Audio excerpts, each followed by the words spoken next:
This is the Storyworks Roundtable, where we have conversations about craft. Because becoming a successful author begins with writing a great story.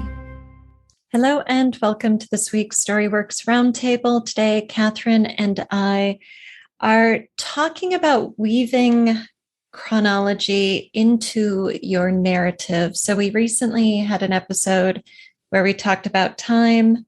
Might be a good sort of a pair with this, or maybe this is going deeper into it, but we've got 3 very short examples of different ways published authors are using narrative to move us through chronology. Yeah, I think it is good to delve deeper into that idea of narrative and chronology, because we kind of spun all over the place with our time episode and talking about all sorts of different nonlinear and changing of time and all of these things. But when you get into like what you have to do scene by scene, chapter by chapter, everybody's going to be moving through time, whether they're, taking a train ride and skipping 6 hours, or talking about their childhood in the middle of a present day moment. So having a little bit more of a hardcore example of this is how this is done, it's just easier to talk about it and see it when we have something to look at, if that makes sense. Oh, definitely. It does. All right. So these examples are all from memoir, but what the narrative is doing applies to fiction as well. They just happen to be memoirists kind of have to be professional time jumpers. I mean, that's what a memoir is in large part. It's just little vignettes of different parts of life. And so, it's very skillfully weaving chronology into narrative there. Definitely. So if you're watching on video on our website or on YouTube, I'm going to screen share. So if you'd like to read along, you can hop over to video if you aren't already. So this first excerpt is from Patricia Weaver, Francisco's memoir, Telling. We're just going to look at a few short paragraphs here. At the Minneapolis-St. Paul airport the next morning, people stared. Fresh cuts on my face, neck, and hands whispered some kind of story, but the staring barely mattered. As I waited for Tim's plane, I battled a sudden, breathless desperation. Years later, in labor with our son, I felt a similar weakness during the period between the promise of painkiller and its actual arrival. In both cases, the anticipation of relief came over me like a swoon. I remember that moment in the airport, but today I have been unwilling to write of it. I've been staring out past the thrashing of a northern lake, reluctant to recall the depth of my connection to the man I needed more that day than I have ever needed another. We have lived apart 3 years as I write this, and still I hearken back to our marriage as a time when life was as it should be. Melancholy arises at the prospect of setting down these memories, loss, longing, mystery. And then I'm going to jump down to one other short passage.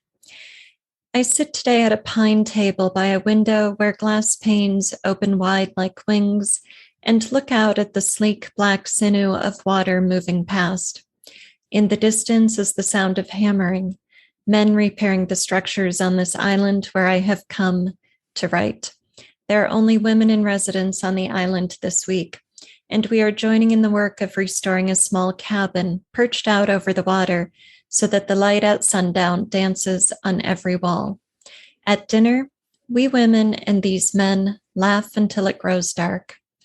I am afraid here only of bats and mice and the spiders that sashay across my bed covers. The day and its night, the men and women, the spirited loons calling out, loneliness, loneliness. These things please me. Yet, when I sit down to write, I am pulled away toward a dark knowledge. I'm tempted to work at forgetting, to let the past go. If you're interested in group coaching, Now is the time to apply for the summer sessions. You can find the application at wordessential.com/editing/coaching. And hey, I'm wondering if you'd be interested in a session that meets in the middle of the day. Well, my middle of the day. I've had some interest from overseas, and the current time just does not work for them. So, if you would love to see a coaching session, or classes for that matter, anything that I offer, scheduled between, say, noon and 4 Central Time Zone, that's the Chicago time zone, let me know. You can reply to one of my newsletter emails, you can use the contact forms on my website, and you can learn all you want to know about the group coaching at wordessential.com. All right, back to today's episode. Ooh. Kathryn says, ooh. Yeah. Well, I mean, that first section, this is the thing with narrative and chronology, right? You can think of it and overthink it and make it so hard. But she literally just said, years later, boom, we're years later. She's waiting for an epidural, right? And then back to that day where she's waiting at the airport. And then now 3 years later, I'm writing about this. And you didn't get lost. You didn't not know where you were. She gave you a time cue and then a concrete, right? Exactly what was going on. And so you have, she didn't need to say, a couple years earlier back, when I was saying that thing earlier, she said, back at the airport. Okay, well, now I have my concrete. I know exactly what time I'm in. Right. And she could have said the same thing. She could have said, at the labor of the birth of my son or whatever. And we would have, boom. Okay. Now we know we're 3 years later again. So it is that simple. And yet it isn't that simple. Right. Right. Right. One of the things I love about this example of narrative is the way Francisco moves us through time so fluidly. We don't need major scene breaks. We don't need lots of dates or clocks or anything to signal this. It just happens. And we have this day when she's meeting her husband at the airport, which is the day after a traumatic event. And then we have the day when she's sitting at a retreat on a lake trying to write about that day. And then we have all of these touch points in between, like the birth of her son and the fact that they got divorced. And, I don't think it was in the part that I read, but between the two parts I read, she mentions, the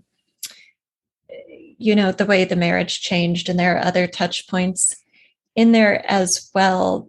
But as you're saying, we never feel lost. We never feel confused. And I have the sense of being with her in both times. Like I'm with the woman who was waiting for her husband at the airport, and I'm with the writer who is reflecting on it, whose mind is not just, I'm in a scene, I'm at an airport, let me tell you this. It's doing what our minds do when we remember things, which is to kind of dance over all of these different points and create kind of a non-chronological chronology of our lives. Well, and they were all connected by the same emotion or feeling, right? She deliberately brings in that moment of waiting for an epidural to give you that sense of anticipation of relief that, maybe you might relate to differently than I'm just sitting in an airport waiting for my husband. Like that's the kind of, it's a connective emotional feeling, right? So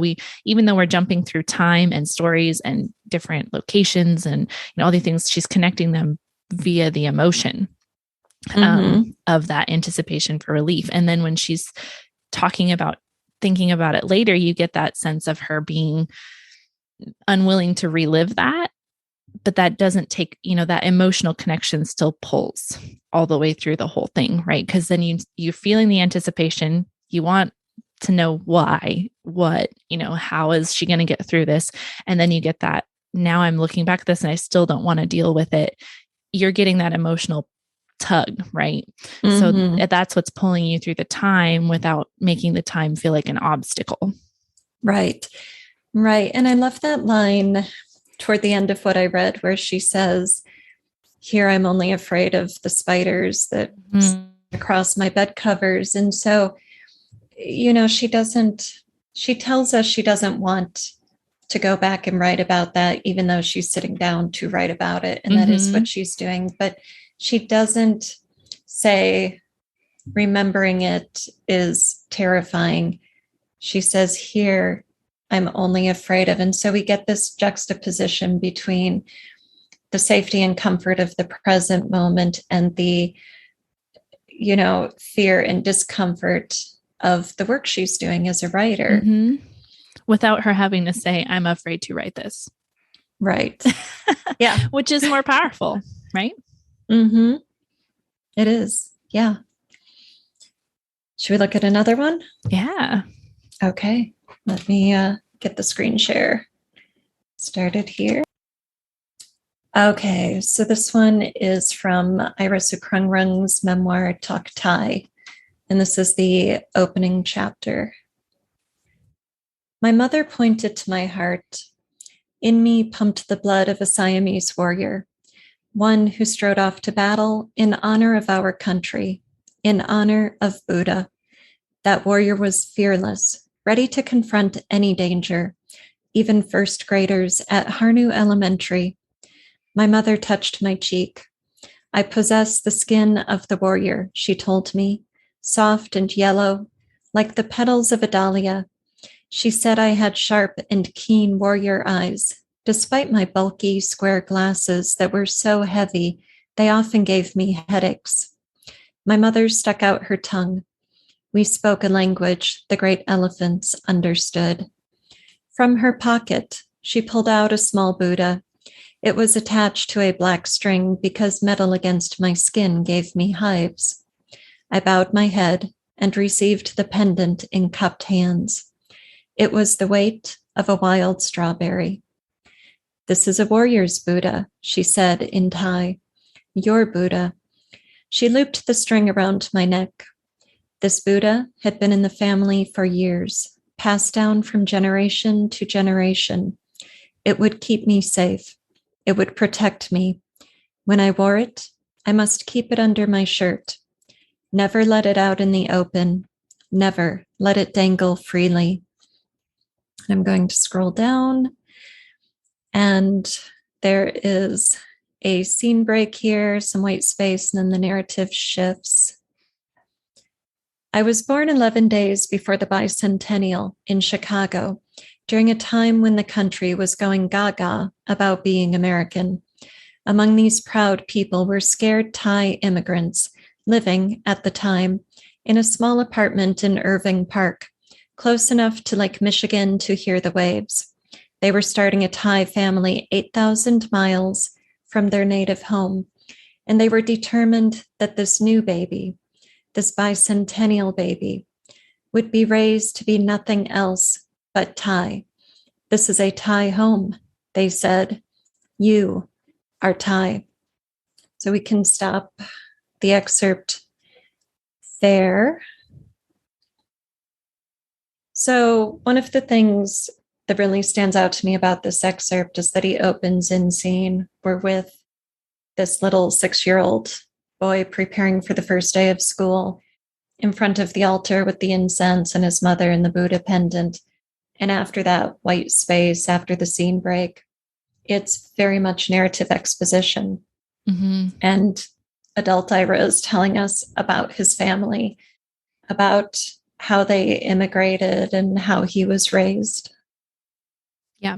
And again, there's that connective tissue of emotion, right? We're feeling that same thing from one scene to the next, and which makes sense because we're in the same chapter, right? So he's harking on the same thematic thing within that whole chapter. That's, at least to me, that's what memoir is, right? Little chapters of each kind of thing that they're trying to present, sometimes the whole book, about the same sort of thematic thing. Yeah, so here's an example of using a scene, right? Right. Well, and the the scene is separated out from the exposition visually with the scene break, and the before and after that break are completely different. The opening scene could just as easily appear in a novel or a short story. There's nothing in there to distinguish it from fiction. Right. And the narrative exposition, it could also be fiction. I mean, really, the style of telling could also be fiction, but we shift into this exposition that gives us context for the scene we just saw, whereas you might not do that, or might not do as much of it in a novel. But it's nice to see that it's okay to separate out your scene from your exposition sometimes. Right. Sometimes that works. Yeah, I was just going to say, why not? Why wouldn't you use that in a novel? I mean, I sometimes think, especially when okay, this is maybe partly my genre bias, right? Wow, I can't even say that word, genre bias. But when you're reading things that are a little bit more, I don't know, big, maybe I'm being whatever. Anyway, the more in-depth your story, sometimes the more you need to drop back and have that exposition moment where your narrator tells your reader what they need to know, right?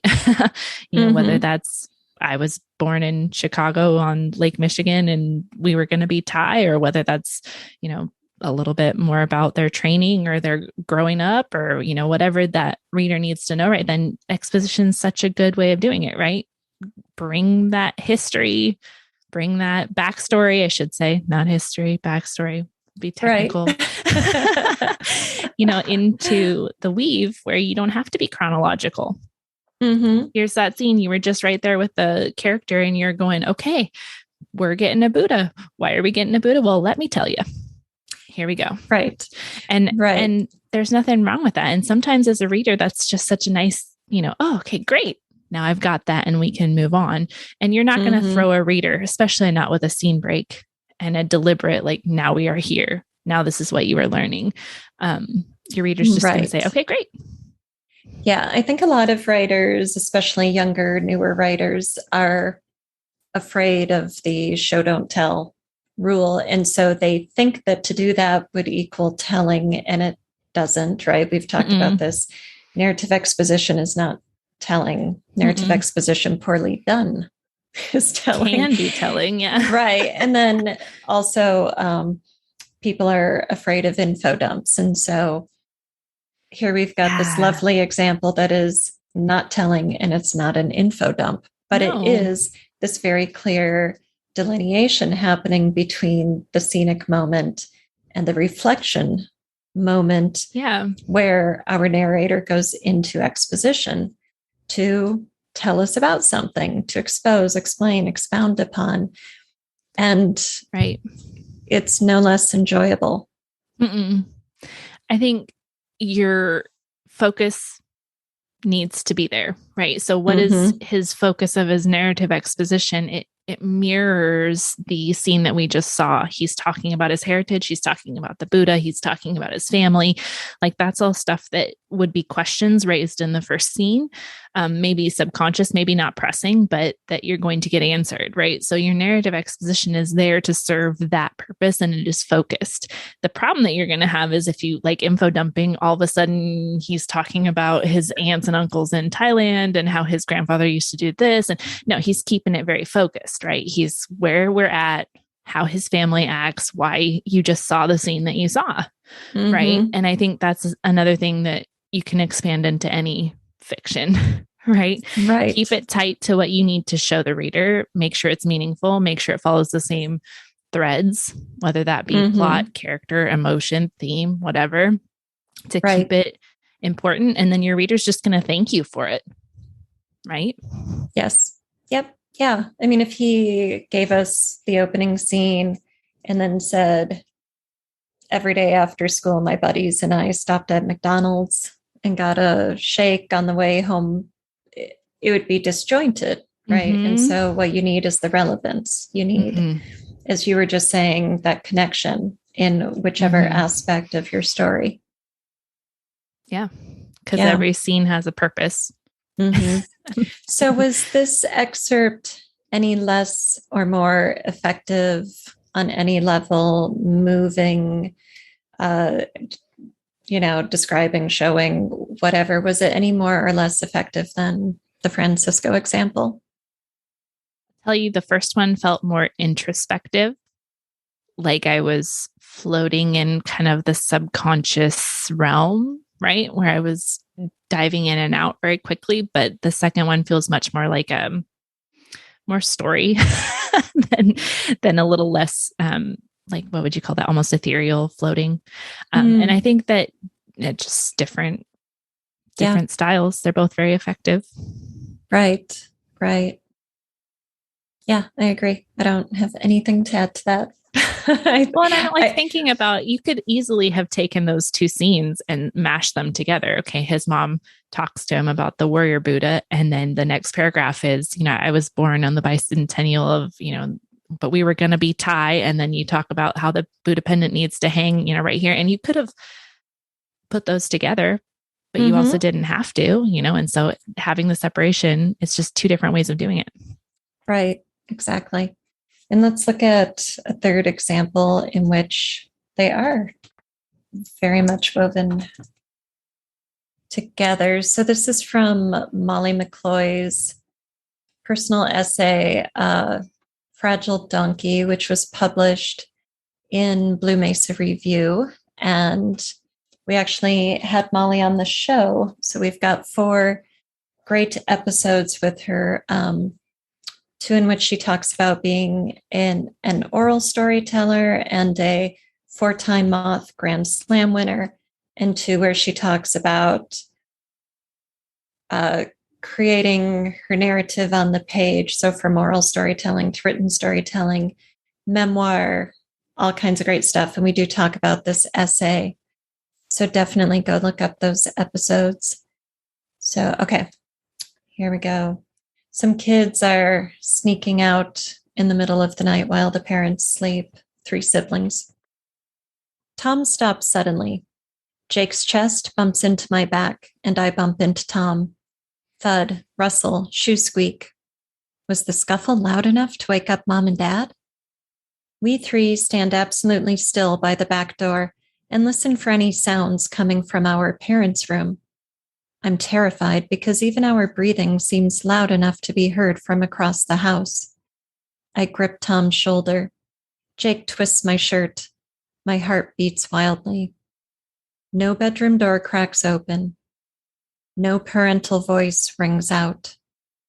Tom puts his finger to his lips again and nods at us. He reaches for the deadbolt. If you did not grow up with a violent parent, you might not grasp how thrilling this moment is. The commonly used language, abused children, always paints us as weak and passive. Yet, here we are, well-armed and ready for adventure. I've got the mini baseball bat, and Jake has the switchblade. Our leader, Tom, is the worldly one at age 10, and he's got a pair of nunchucks he made himself. I guess you could call us bad kids, but that's not quite right either. How about hooligans? I like it. We are hooligans. As Tom reaches for the lock, time stops. My older brother must do this right, or he'll wake my dad. When Dad caught us getting into the Easter candy early, he dumped the candy in the trash and squelched the holiday. If our father catches us now, he might shove Tom around, like he's done before. Or worse, we can't really predict it. So Jake and I hold our breath and watch Tom closely.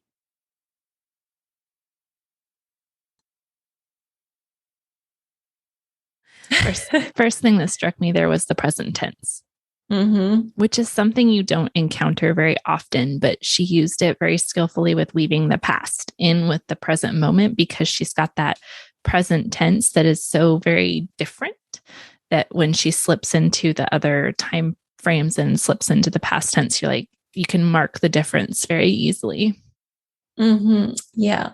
And she does it without any scene breaks, without calling out that now I'm going into a narrative mode and reflecting or expounding on this. And so you're with these kids with high emotional tension, but it's fun tension because we're sneaking out at night. We might wake mom and dad, right? And then you get to that line about if you didn't grow up with a violent parent, right? And all of a sudden you're like, oh, that's a switch, right? Exactly. Yeah. So you get that difference, that change. And I think also important here, you're using that narrative exposition to define what's going on in the scene, right? So again, it's not telling, it's showing the reader, hey, this is what I need you to know right in this moment. Otherwise, it doesn't make the same emotional impact. It doesn't make the same sense and the tension's gone, right? Okay, yay. Your kids are sneaking out. Good job. And then not, and then you get that tension in from that line, from that shift in time, from that change into the chronology of the past, explaining their childhood and how this could go. Right. And she does it so briefly. We're like in this scene with the kids, and then, we get that little bit of exposition that gives us some more context around what's happening, dramatically shifts the stakes. Then we're right there back with the kids, and Tom is reaching for the deadbolt. And, looking at that compared to Talk Thai, where you've got the actual scene break and they're clearly separated, compared to Francisco's telling, where it's all woven together. And I think with